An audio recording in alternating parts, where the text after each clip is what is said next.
Shalom, queridos Jabrim y Javerot, bienvenidos a un video más de Parashat HaShavua en koltuvsefarat.com. Hoy con la sexta alía de Parashat Vayetze, la cual se encuentra en el capítulo 31, versículos 17 al 42. En esta alía, Jacob Avinu finalmente sale de Harán, sale de Padan Aram y se dirige de nuevo a la tierra de Israel con sus hijos, sus esposas, sus posesiones, pero lo hace de una manera secreta. Él escapa de Labán mientras Labán está esquilando las ovejas y Jacob y su familia escapan.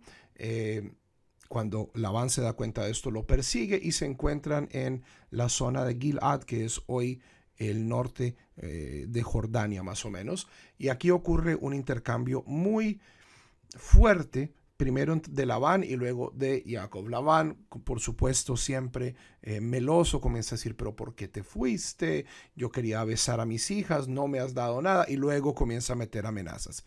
Es decir, bueno, si no fuera porque Dios se me apareció. Y esto en efecto sucede. La Torah nos dice que la noche antes de alcanzar a Jacob, Dios se le aparece a Labán y le dice, con Jacob, ni para bien ni para mal, no te metas con él. Y el verdadero problema que tiene Labán es que alguien se ha robado sus terafim. Y en efecto, Rachel, antes de salir, nos dice el versículo 19, Vatignov Rachel et ha terafim asher leavija. Y robó Rachel los terafim que pertenecían a su padre. Por el lenguaje que utiliza Labán, sabemos que es una especie de ídolo, es una especie de Dios. Dice Labán, Lama ganavta et Elohai, ¿por qué te robaste mis dioses? Es un lenguaje que Jacob, cuando le responde, adopta. Dice, Im asher timtza et Eloheja, el que encuentre a tus dioses lo hijie, no vivirá. Jacob no sabe que Rachel los ha tomado. Labán comienza entonces a buscar de carpa en carpa, de tienda en tienda, y Rachel esconde los terafim en su silla de montar, en su silla de camello, y dice, no me puedo poner de pie porque tengo la regla, estoy menstruando. Labán no encuentra nada y esto le da la oportunidad a Jacob de quitarse un peso de encima y sale toda la tensión que ha estado acumulando. Palabras muy fuertes de Jacob para Labán: llevo 20 años trabajando, me has robado, no he hecho sino servirte de la mejor manera para que ahora me vengan a acusar de que soy un ladrón. Y si no fuera por Dios, así termina nuestra lía, básicamente hubiera salido sin nada de esto. Entonces, viendo esta lía, una de las grandes preguntas es, ¿qué son los terafim y por qué los roba Rachel? ¿Ok? Y aquí nosotros podemos tomar dos caminos. Por un lado podemos tomar el camino que han tomado la inmensa mayoría de los intérpretes, y es el camino del Midrash.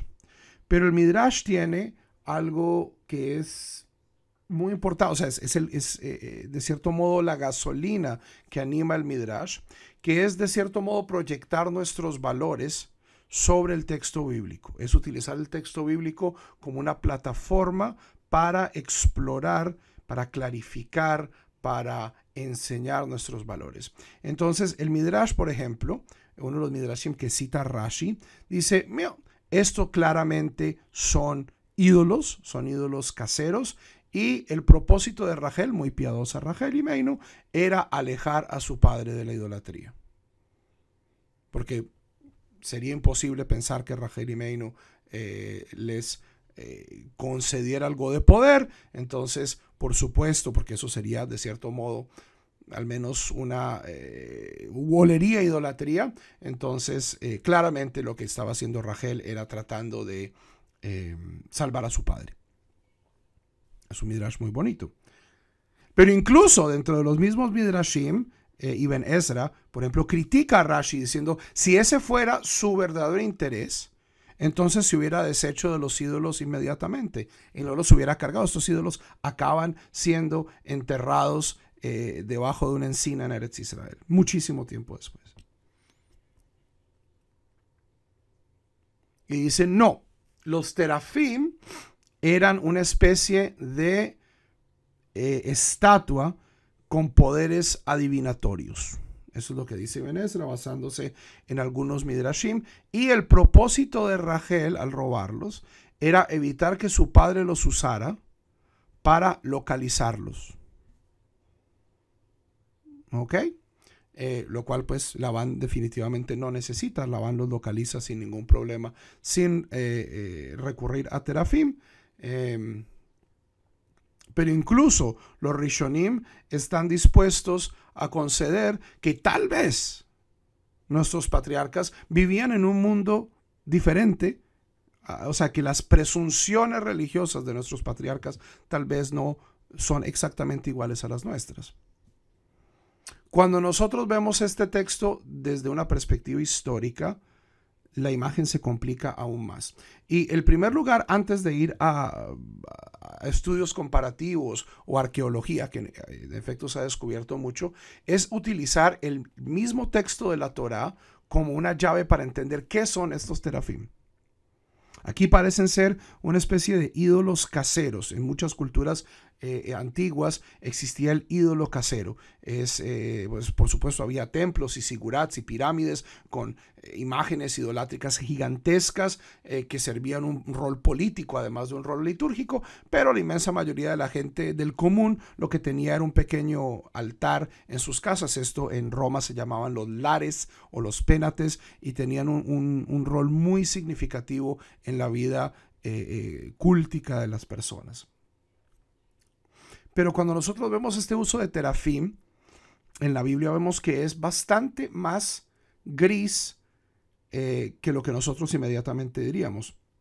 La primera mención, no es la primera cronológicamente, pero sí es interesante, es en el capítulo 19 del primer libro de Samuel, donde Mijal, la esposa del rey David, la hija del rey Shaul, para salvar la vida de David, lo bota por una ventana y toma terafim y lo acuesta en la cama y le pone, o sea, disfraza para decir, David está enfermo. Esto significa que incluso en la casa del rey de Israel había terafim. Complicado. Es un tema complicado, especialmente porque en el mismo libro de Samuel, en el capítulo 15, que es el capítulo donde Samuel critica a Saúl, le dice, la desobediencia es como terafim, es decir,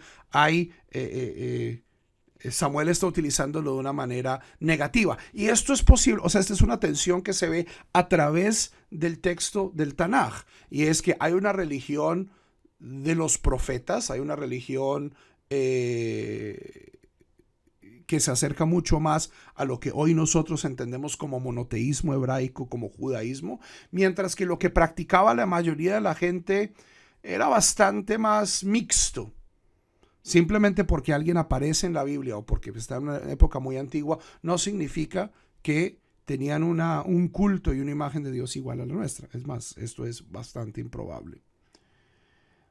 Textos aún más difíciles es el capítulo 17 y 18 del libro de los jueces, donde se habla de un hombre llamado Mijayahu, que establece para sí un templo a Dios. Un templo a Dios, y luego contrata a un levita que estaba desempleado, y parte central de este rito es Efod Utrafim.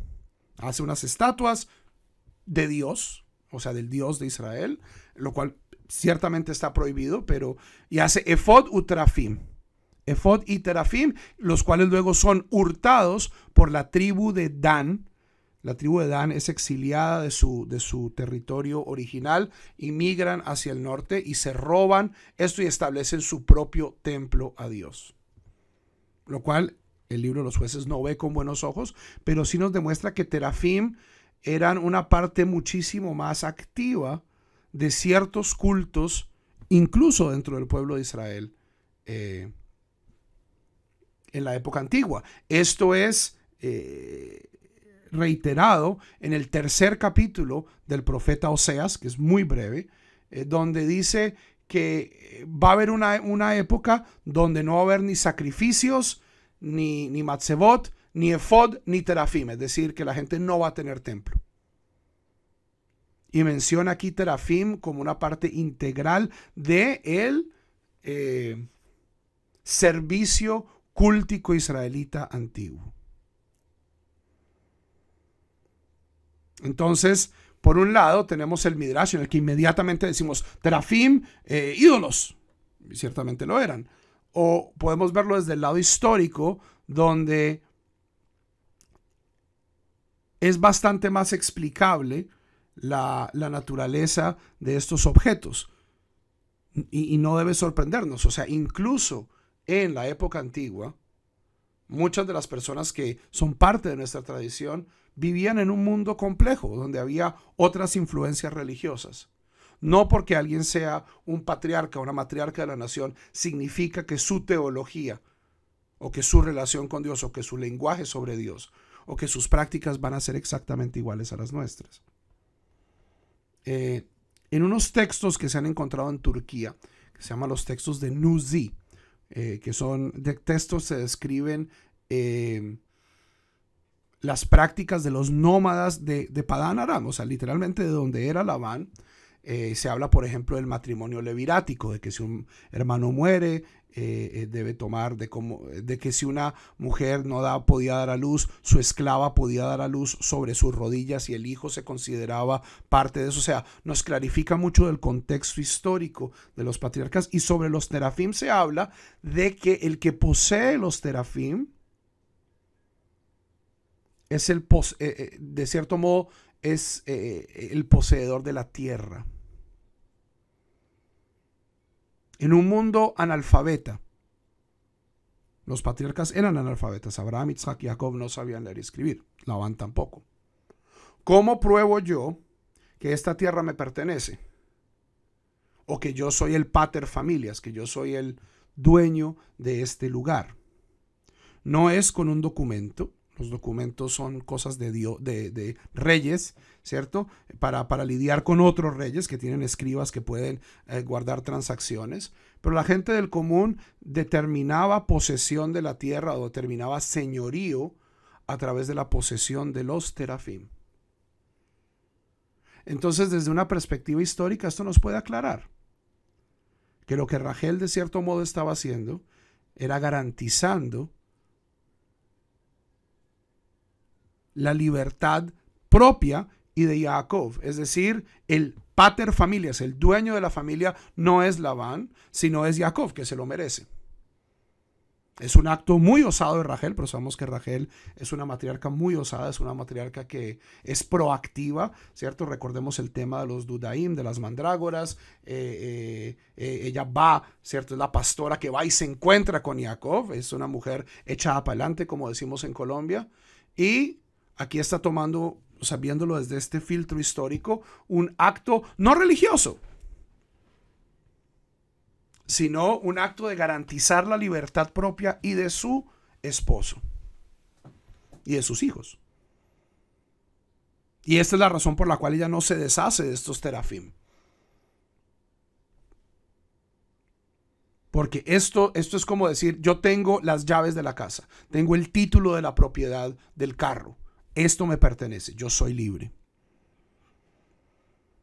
La maravilla de tener todas estas herramientas es que nosotros podemos ver el texto desde un filtro homilético en el que lo utilizamos para enriquecer nuestras vidas, pero especialmente hoy en día que la arqueología y la historia han desarrollado también, han encontrado tanta información sobre esta época, podemos utilizar esos filtros para encontrar nuevos significados. ¿Ok? Y los dejo con un pequeño midrash.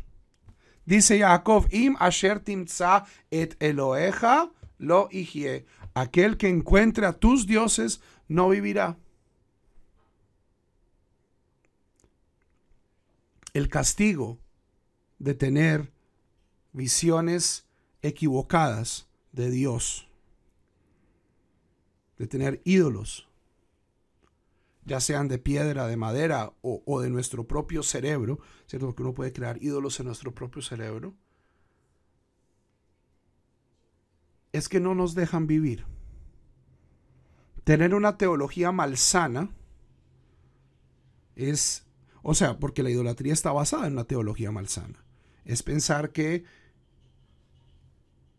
Dios o dioses, en este caso, que las fuerzas que controlan, que la fuerza que controla el universo puede habitar y puede ser manipulada a través de una estatua.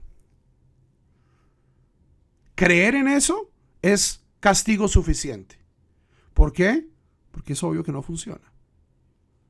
Asher timtza et Eloheja lo eihye. Aquel que adopte esta noción de Labán, de creer que puede manipular a Dios, de que puede controlar a Dios, de que por cualquier método yo puedo afectar a Dios, no vivirá. O vivirá engañado. Entonces, un pequeño midrash para esta exploración histórico-midrásica de qué eran los terafim para nuestros ancestros, pero también desde un punto de vista bastante más cercano para nuestros exégetas. Para Kol Tuv Sefarad se despide el rabino Juan Mejía. Shalom.